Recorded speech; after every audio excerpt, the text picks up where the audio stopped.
بسم الله الرحمن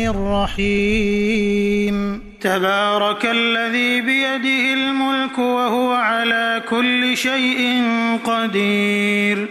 الذي خلق الموت والحياة ليبلوكم أيكم أحسن عملا وهو العزيز الغفور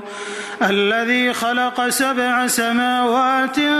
طباقا ما ترى في خلق الرحمن من تفاوت فارجع البصر هل ترى من فطور ثم ارجع البصر كرتين ينقلب إليك البصر خاسئا وهو حسير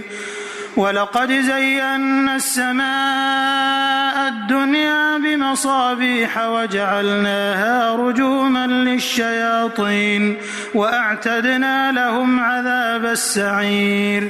وللذين كفروا بربهم عذاب جهنم وبئس المصير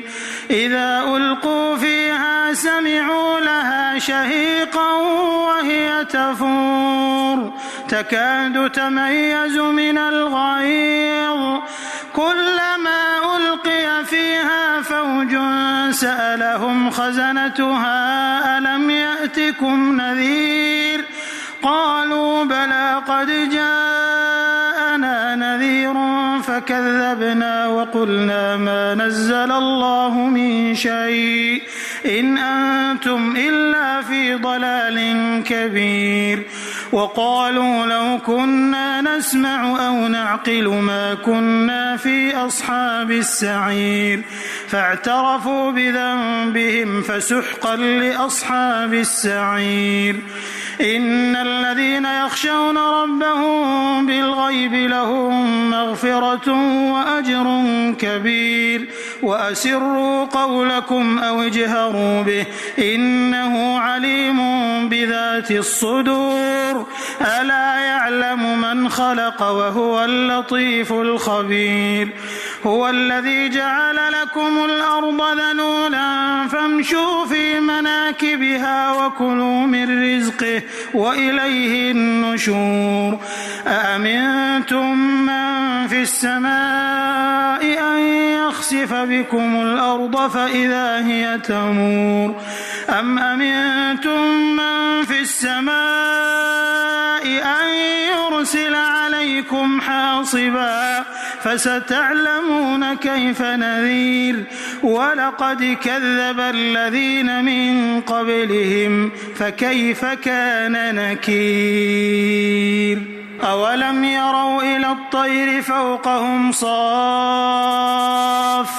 ويقبضن ما يمسكهن إلا الرحمن إنه بكل شيء بصير أمن هذا الذي هو جند لكم ينصركم من دون الرحمن إن الكافرون إلا في غرور أمن هذا الذي يرزقكم إن أمسك رزقه بل لجوا في عتو ونفور